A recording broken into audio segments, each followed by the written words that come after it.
What is going on YouTube? My name is Brett. Welcome back to my YouTube channel.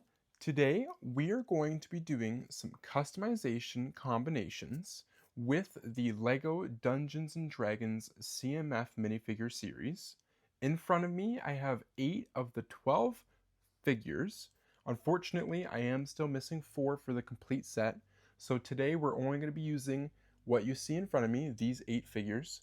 We're going to combine them, make some cool combinations, try to make some cooler figures than the ones that were originally already made here. Let's go ahead and get creative.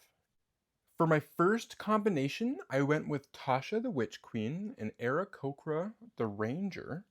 What I mainly did with this one was just swapped the torsos. I wanted to give Tasha a little bit of a different coloring. I like that the torso matches her hair color too.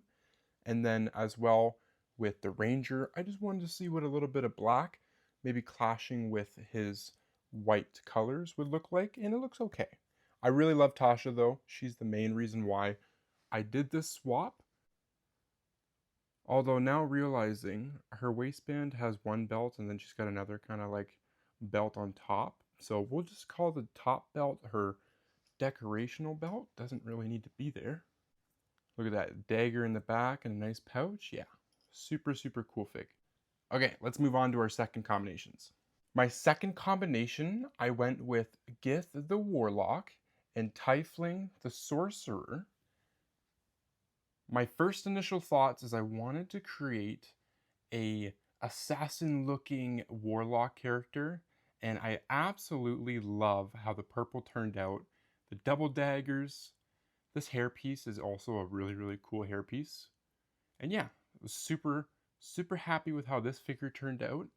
Then I turned around and I tried to use the rest of the pieces to build a better second figure, and it really turned out pretty cool. I'm not quite sure what's going on with this staff here.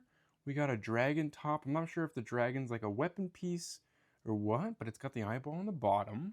I really love the colors of the blue with the orange. They actually match really, really well. So I was actually super happy with how this one turned out too. Let me know in the comments, of these two, which one do you like better, the Warlock or the Sorcerer? Our next combination is going to be the Mind Flayer and Strad von Zarovich, the Vampire. These two combos are super cool. Something I wanted to quickly mention too, I've had some people comment in my previous videos letting me know and correcting me on these names. Thank you so much, it's really helped. Now I know exactly the names of the characters properly, and it's easier to talk about them. So, getting back to these combinations here, these were cool. The biggest one I wanted to go with is I wanted to make the vampire all black. Something about vampires in all black, I think it's super sweet. I also gave him the rat. I thought, that was kind of a no-brainer. But yeah, just a super, super creepy, sweet looking vampire. And then I turned around and I went, you know what? Let's turn this Mind Flayer as well as the Intellect Devourer, our little pet brain there. Let's turn him into a knight. I'm like, why not? Why can't an alien be a knight? So I did make sure we swapped the hands too. So our alien's got purple hands, and as you can see, our vampire has his gray hands, his dead hands, I should say. And then that's what the back of that figure looks like. But yeah, I think this was a cool piece here. I'm not going to say this is my favorite one. I think out of all the combinations so far I've shown you guys, the vampire is definitely my favorite piece. It just looks like it was almost meant to be honest.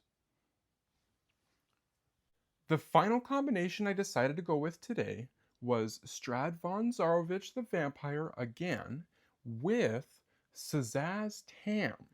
The main reason why I did this was for this combination right here.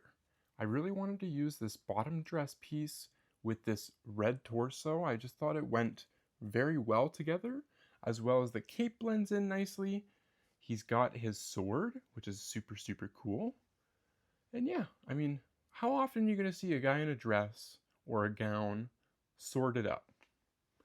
Not unless he's getting raided in the middle of the night. It ain't happening. And then here is what I kind of went with on the parts I was left with for the second fig. And you know what? This vampire, Yeah, he's got a hole in his chest and you can see his rib cage, but that's happened with vampires before, I'm pretty sure. So, I figured that was sellable for sure. That is going to be the end of this video, ladies and gentlemen. Thank you so much for watching. I will see you all tomorrow with another Lego video. Have a great weekend, all.